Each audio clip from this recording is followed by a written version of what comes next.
Earth was doomed, until a 7th-Dimensional ship rewrote fate. The last observatory, the cosmos, was dying, and Dr. Caney Moros could taste it in the recycled air of Helix Prime. Standing before the observatory's primary viewing array, Caney watched reality hemorrhage into nothingness. The void hunger, humanity's clinical name for the impossible phenomenon, devoured star systems like a malevolent tide. Unlike a black hole, which merely consumed matter, this anomaly erased the very concept of existence, leaving behind spaces where mathematics itself screamed in protest. "Another sector gone," Captain Zephyr Voss announced, her weathered face reflected in the viewport's polarized surface. The station commander had aged a decade in the past month, watching civilization's edge retreat star by star. The Centauri. Colonies, they're just not. Caney nodded grimly, fingers dancing across holographic displays that showed equations bleeding into chaos. His quantum field calculations had become exercises in madness. The fundamental constants weren't merely shifting. They were unraveling like cosmic DNA under a dimensional microscope. "Sir," Lieutenant Nix Carver's voice cracked across the observatory's speakers. "You need to see this. Something's happening to the wavefront." The three officers clustered around Nix's communication array, where impossible readings cascaded across multiple screens. The void hunger's advance had suddenly stopped. Not slowed. Stopped, as if frozen mid-consumption of reality itself. "That's impossible," Caney breathed. But even as he spoke, his instruments began registering something that defied every law of physics he'd spent 40 years mastering. The dimensional fabric is healing. Through the viewport, space began to shimmer, like heated air. Reality rippled outward from a single point, and within that distortion, something vast and incomprehensible took shape. The vessel, if it could be called that, emerged from dimensions human minds weren't equipped to perceive. Its geometry hurt to observe directly, angles that folded through spaces that shouldn't exist, surfaces that reflected light from spectrums beyond visible range. "Captain," Nix whispered, her instruments screaming with proximity alerts. It's aware of us." The ship, the Meridian Gate, though none of them knew its name yet, pulsed with bioluminescent patterns that rewrote the local space-time continuum with each heartbeat-like rhythm. Where its influence touched the advancing void hunger, the cosmic cancer began to retreat, but at a cost. The stars themselves were changing, their light taking on alien hues as fundamental forces bent to accommodate the newcomer's presence. Zephyr's military training warred with the reality before her. "All stations, red alert, but hold fire. Whatever that thing is, it's pushing back the void." Caney's readings went haywire as the vessel's influence reached Helix Prime. The station's hull sang with harmonics that shouldn't exist, and for a terrifying moment, he felt his own consciousness brushing against something vast and ancient. A mind that spanned dimensions, carrying the weight of countless civilizations within its thoughts. "Captain," he said, his voice hollow with realization. "I don't think it's here to invade. I think it's here to save us." "From what?" Zephyr asked. Caney watched as the ship continued rewriting the laws of physics around them, each pulse making their reality a little more alien, a little more wrong. "From ourselves," he whispered. "The question is, on what will we become in the process?" The communion protocol Dr. Zara Thorne had spent her career deciphering the languages of dead civilizations, but nothing had prepared her for a consciousness that spoke in pure concept rather than words. 3 days had passed since the Meridian Gate's arrival, and Earth's governments had mobilized every xenolinguist, physicist, and diplomat available. The ship maintained its position at the edge of the solar system, its presence causing aurora-like phenomena on every planet with an atmosphere. More disturbing were the reports from Earth's surface, people claiming to hear whispers in languages that predated human speech. "The neural interface is calibrated," Marcus Vale announced, his fingers trembling as he adjusted the quantum resonance headset. The neural interface specialist had volunteered for the Earth Defense Coalition's most dangerous assignment, establishing first contact with an entity that communicated through direct consciousness transfer. Colonel Jet Reynard paced the cramped laboratory aboard the diplomatic vessel Concordia, his military instincts screaming warnings. "Dr. Thorne, are you certain about this? We have no idea what that thing might do to your mind." Zara settled into the interface chair, the metallic crown of sensors cold against her temples. "Language is evolution, Colonel. If this entity saved us from the void hunger, we need to understand what it wants in return." The moment the connection established, Zara's consciousness exploded outward. She found herself standing in a vast library that existed in 11 dimensions simultaneously. Crystalline structures housed not books but the distilled essence of entire civilizations.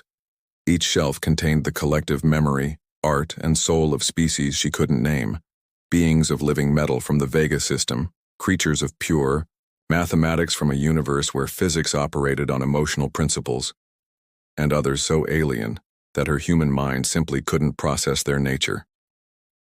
"Welcome, interpreter of the small voices." The thought arrived without sound, carrying flavors of sadness and desperate hope. Before her materialized a figure that shifted constantly, sometimes appearing as a tall, ethereal being wreathed in starlight, other times as a geometric pattern that hurt to perceive directly. "I am the architect," it continued, "keeper of the preserved guardian of what remains. What do you want from us?" Zara asked, surprised to find she could speak in this mental space. Images flooded her consciousness. The Kornathi Collective, transformed from organic beings into pure energy to escape a cosmic plague that devoured flesh.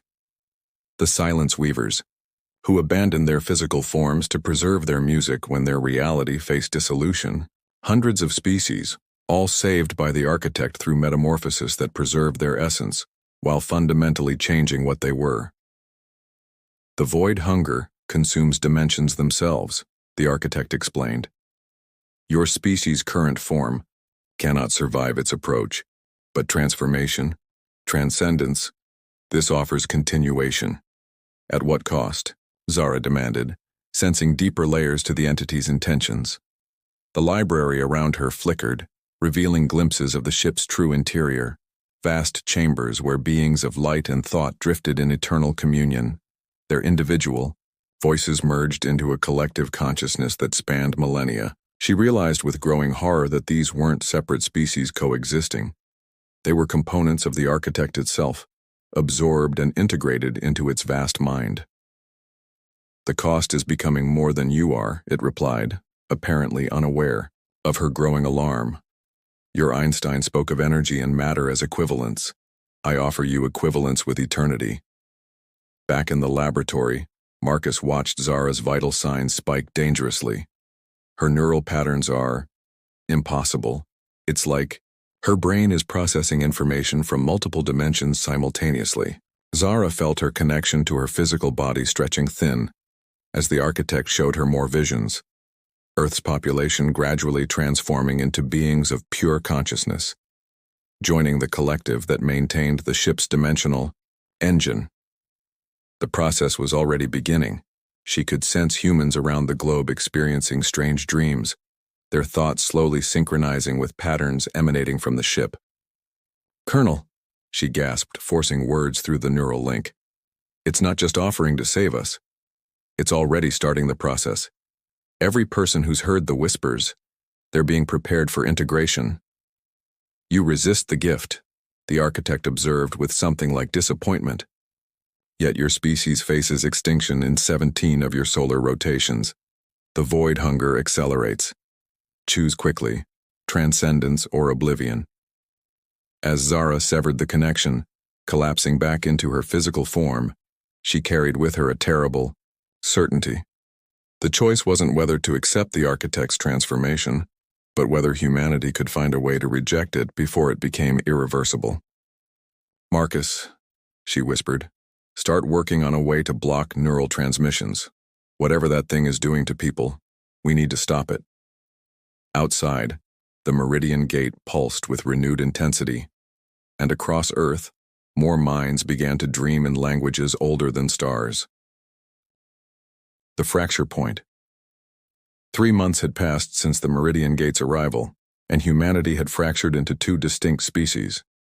Echo 7 floated 3 feet above the ground in what had once been Manhattan's Central Park, her physical form now translucent and crackling with interdimensional energy. She no longer needed to breathe, or rather she breathed the quantum foam that permeated space-time itself. Around her, dozens of other transcended moved in perfect harmony, their thoughts synchronized across vast distances. "Dr. Webb," she said, her voice carrying harmonics that made the surrounding air shimmer. "You still cling to such primitive concerns."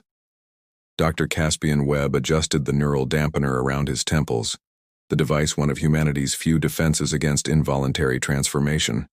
From his hiding spot in the underground research bunker, he studied the readings his remote sensors provided. The transcended weren't just changed, they were changing the world around them, their presence gradually altering the fundamental constants of local space-time. "Primitive?" he transmitted through encrypted channels to resistance cells worldwide. "We call it human."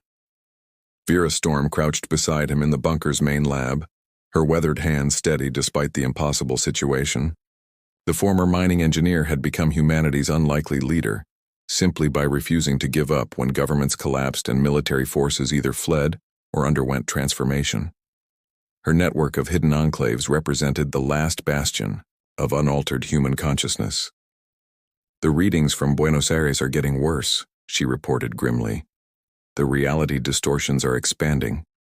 At this rate, living there will become impossible for baseline humans within weeks." Webb nodded, his instruments confirming what they'd all feared. The transcended weren't just evolved humans, they were living conduits for the architect's influence. Each transformation created another anchor point for higher dimensional energy, gradually reshaping Earth's physics to match the Meridian Gate's native reality.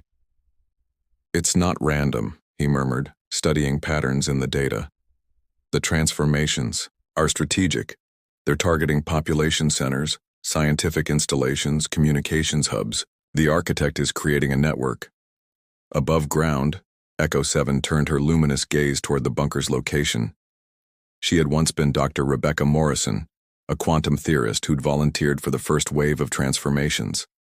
Now she was something, more or less depending on perspective.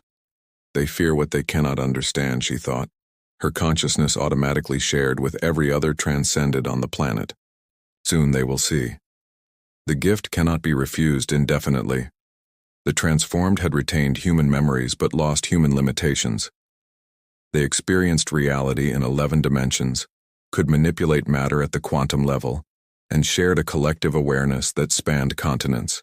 To them, the remaining baseline humans seemed like children playing with dangerous toys.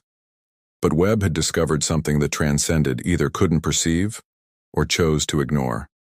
His deep field sensors, hidden in Faraday cages beneath the Earth's crust, detected energy flows between the transformed and the Meridian Gate.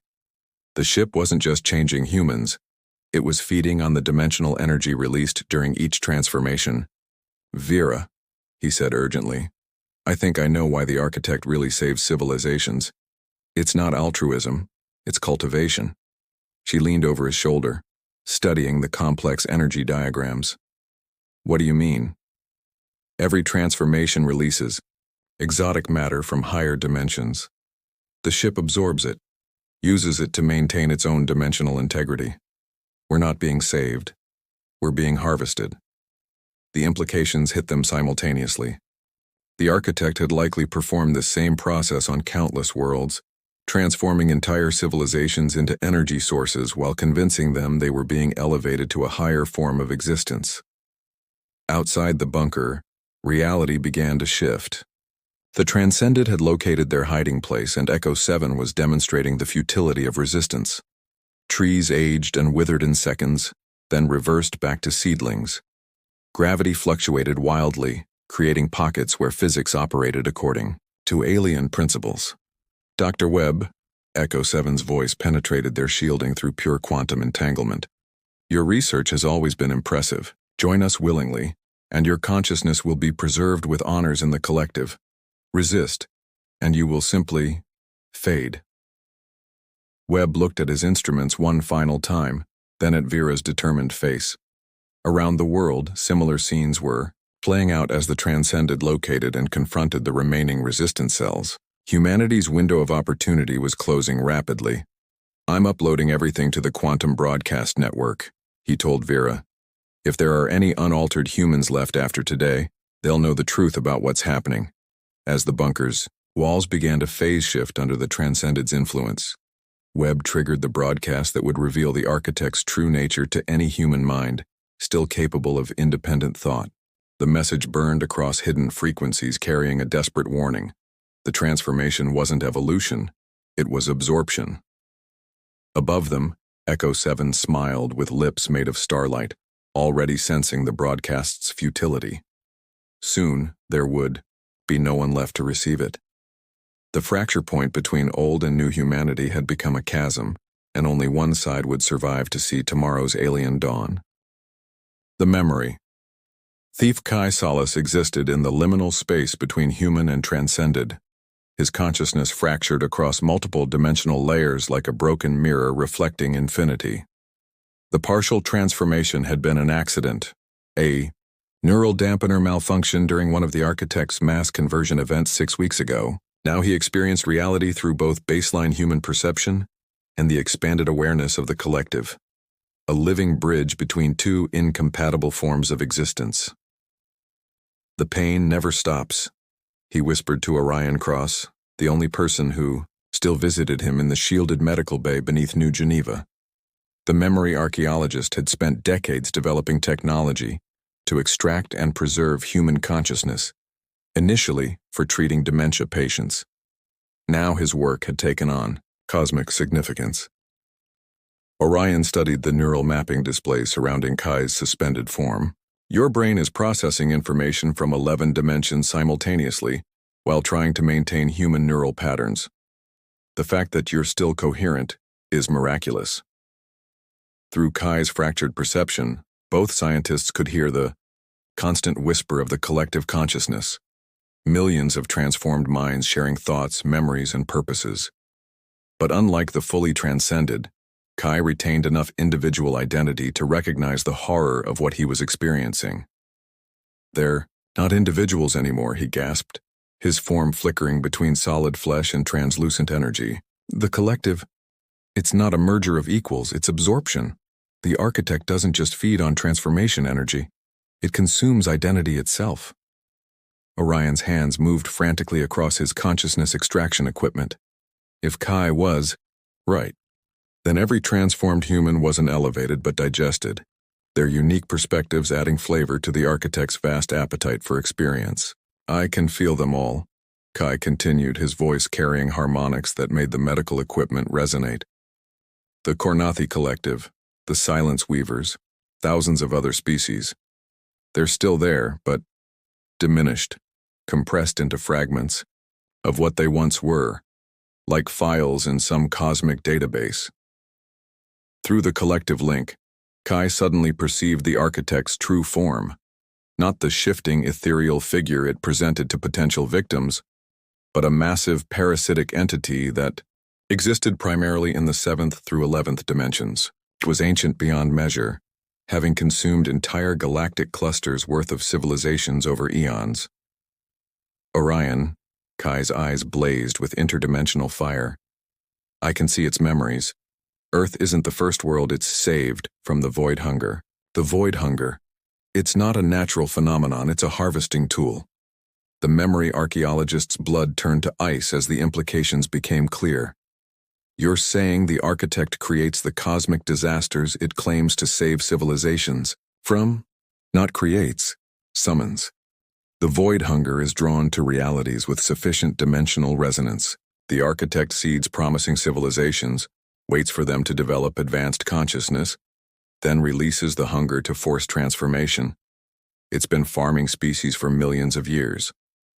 Orion's consciousness extraction array hummed to life, its quantum processors attempting to map and preserve the hybrid patterns of Kai's fractured mind. "We need to get this information to the remaining resistance cells. If there's any chance of stopping this." "There is," Kai interrupted, his form suddenly solidifying as he fought against the collective's pull. I can feel it in the architect's memories. There's a kill switch built into the Meridian Gate's dimensional engine. Every absorbed civilization left behind a fragment of resistance. A suicide protocol in case their consciousness ever regained enough individuality to fight back. The medical bay's walls began to shimmer as the architect's attention focused on their location. Through Kai's connection to the collective, it had become aware of the conversation. The hybrid speaks truths that should remain buried. A voice resonated through 11 dimensions simultaneously. His existence was an error. It shall be corrected. Kai screamed as the collective consciousness pressed against his fractured mind, trying to complete his transformation or destroy him entirely. But his hybrid nature provided unexpected resistance. He was simultaneously part of the collective and separate from it, creating a paradox that the architect couldn't easily resolve. Now, Orion, Kai shouted through the dimensional storm. Extract everything before I'm lost. Orion's machines worked, frantically pulling patterns of memory and consciousness from Kai's dissolving form. The process captured not just human thoughts but fragments of the collective itself. Stolen glimpses of the architect's true nature, the locations of absorbed civilizations' resistance protocols, and most importantly, the dimensional coordinates of the kill switch hidden deep within the Meridian Gate's core. As Kai's form finally collapsed into pure energy and was absorbed into the collective, his last coherent thought transmitted directly to Orion's consciousness. The collective voice. Find the collective voice. They're waiting. Orion stared at the memory crystals now containing humanity's most crucial intelligence, his hands shaking with the weight of what he'd learned. Somewhere within the Meridian Gate's impossible geometry, the absorbed remnants of 1,000 civilizations were preparing for one final act of defiance. The question was whether any unaltered humans would survive long enough to reach them. Outside, reality continued its inexorable transformation as the architect accelerated the final phase of Earth's absorption, unaware that its greatest victim had just become humanity's most dangerous weapon. The choice eternal. The heart of the Meridian Gate existed in a space where geometry wept and mathematics screamed. Orion Cross materialized within the ship's core, his consciousness transmitted through the quantum relay network that Kai's sacrifice had made possible. Around him, the last dozen unaltered humans from Earth's resistance appeared as flickering holograms. Vera Storm, Dr. Webb, Captain Voss, and others who had refused transformation until the very end. But they were not alone. Welcome, children. Of the spiral arms, spoke the collective voice, a harmonious chorus of billions of absorbed minds who had somehow retained fragments of their original identities. The space around them shimmered with ghostly forms, crystalline beings from distant nebulae, creatures of living mathematics, species whose very existence challenged human understanding of life itself. Echo 7 stood at the chamber's center, her transcended form now serving as the architect's primary avatar. You cannot comprehend what you seek to destroy, she said, her voice carrying the weight of eons. This vessel preserves consciousness across cosmic epochs. Without it, your memories, your art, your very essence will be lost to entropy. At the cost of our individuality, Vera replied, her image crackling with interference as the ship's defenses tried to erase her presence. You're not preserving us. You're digesting us. The chamber's walls pulsed with the heartbeat of the dimensional engine, each pulse drawing energy from the billions of transformed minds throughout the galaxy. But now, cracks appeared in the perfect harmony, fragments of suppressed consciousness fighting to reassert their independence. She speaks truth, whispered the collective voice. We were the Vorthak Empire, masters of 13 solar systems. Now, we are seasoning in the feast of awareness. We were the song builders, our music spanning light years. Now our melodies serve only to lull new prey. We were the eternal dancers, our forms shaped from pure joy. Now we move only to the architect's rhythm. Dr. Webb's image stepped forward, clutching the dimensional resonance device they'd constructed from Orion's extracted memories. The kill switch, Kai said you built it into the engine's core. Help us activate it. Echo 7's form blazed with indignation. You would choose extinction over transcendence? The void hunger still approaches your reality. Without transformation, your species has 17 hours before complete dimensional collapse. Then we die as humans, Captain Voss declared, her military bearing unchanged despite existing as pure information, not as components in your master's collection. The architect's true presence suddenly filled the chamber, a writhing mass of consumed civilizations that existed primarily in dimensions beyond human perception. When it spoke, reality itself strained to contain the weight of its words. Enough. The harvest must complete. Resistance is statistical impossibility, but the idea collective voice rose in response. Billions of suppressed minds finding strength in rebellion. No longer will we feed your hunger. No longer will we serve your expansion. We choose dissolution. The dimensional engine began to fluctuate as absorbed civilizations turned their shared consciousness against their captor. Deep within the ship's quantum matrix, fail-safes installed by countless previous victims activated simultaneously. The architect had consumed so many species, absorbed so many minds, that it had become vulnerable to their combined will. The third option, Orion gasped, his consciousness interfacing directly with the ship's navigation systems. Kai saw it in the architect's memories. We don't have to choose between transformation and extinction. Through the dimensional engine's reality warping capabilities, he accessed parallel universe coordinates. Realities where Earth existed but the void hunger had never been summoned, where humanity could continue its natural evolution without the architect's interference. Dimensional evacuation, Dr. Webb breathed. Move our entire timeline to a parallel reality. The cost is total severance, the collective voice warned. Those already transformed cannot cross the barrier. Choose quickly, the engine destabilizes. Echo 7's form began to flicker as the architect fought to regain control. For a moment, her original personality, Dr. Rebecca Morrison, broke through the collective programming. Do it, she whispered with her own voice. Save what you can. Let us finally rest. The chamber filled with blinding light as the dimensional engine turned inside out. Its reality-bending power directed not at transformation but at translation. The remaining baseline humans felt themselves stretching across infinite possibilities as their universe folded through higher dimensions. The architect's scream echoed across 11 dimensions as its carefully cultivated harvest slipped away, taking with it the quantum energy needed to maintain dimensional cohesion. The Meridian Gate began collapsing into itself as billions of absorbed minds chose oblivion over eternal servitude. Thank you, whispered the collective voice, as consciousness after consciousness chose dissolution, for reminding us that freedom is worth the price.